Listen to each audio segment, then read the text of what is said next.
욥 42장 5절, 6절 말씀. 내가 주께 대하여 귀로 듣기만 하였사오나 이제는 눈으로 주를 배움나이다.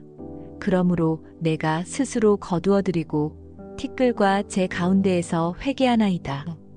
오늘 아침 묵상의 주제는 하나님을 하나님으로 섬기기입니다.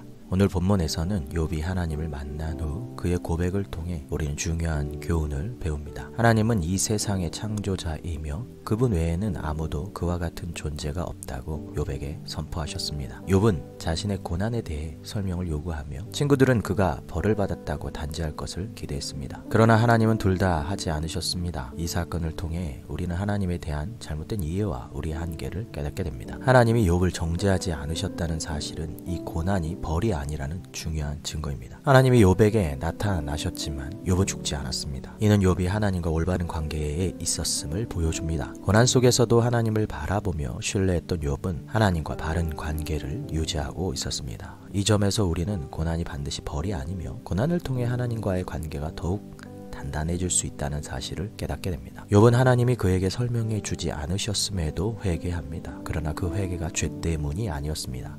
사실 욥의 고난은 죄와 관련이 없었으며 처음부터 죄가 문제의 핵심이 아니었습니다. 욥은 자신의 의를 주장하고 하나님의 설명을 요구했던 태도를 버리게 됩니다. 만약 하나님이 그에게 설명해 주셨다면 욥은 그것을 통해 영원한 명성을 얻으려 했을지도 모릅니다. 그러나 하나님은 그에게 설명을 해주지 않으셨습니다. 대신 욥은 하나님이시라는 이유만으로 하나님을 섬기겠습니다 라고 고백하며 하나님을 하나님 자체로 사랑하게 됩니다. 이 고백 속에서 욥은 하나님을 이해하려는 시도나 의문을 넘어 하나님을 사랑하고 섬기는 마음을 갖게 됩니다. 이 고백은 사탄의 도전 앞에서 하나님을 사랑하기로 결단한 욥의 승리였습니다. 욥이 하나님을 사랑하는 이유는 하나님께 어떤 보상을 기대하기 위해서가 아니었습니다. 하나님은 그 자체로 귀하고 존귀한 존재이기 때문에 그분을 섬기는 것이 욥의 삶의 목적이었습니다. 이것이 바로 사탄의 시험을 이겨내는 방법입니다. 하나님은 우리의 마음속에 있는 모든 변명과 요구, 불평이 사라지게 만드십니다. 그분은 하나님이시며 우리를 사랑하시기 때문에 우리는 그분을 믿고 의지할 수밖에 없습니다. 이 교훈은 우리의 삶에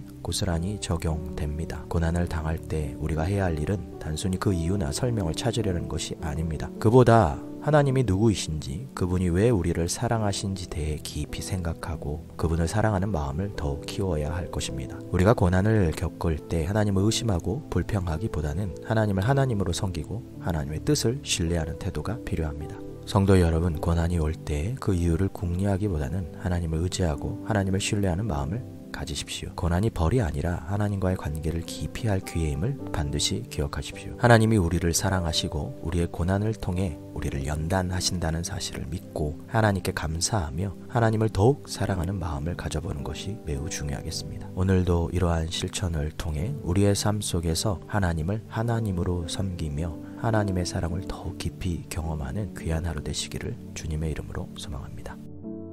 나의 하나님이 너무 좁다면 왜 그런지 고민해보고 하나님께 넓혀달라고 기도해봅시다. 하나님 아버지, 제게 가장 필요한 것은 논리와 설명이 아니라 주님을 똑똑히 보고 주님의 거룩하심과 위엄과 영광에 취하는 일입니다. 제 마음의 눈을 밝혀 믿음으로 주님의 영광을 보게 하옵소서. 그러면 족하겠나이다. 예수님의 이름으로 기도합니다. 아멘.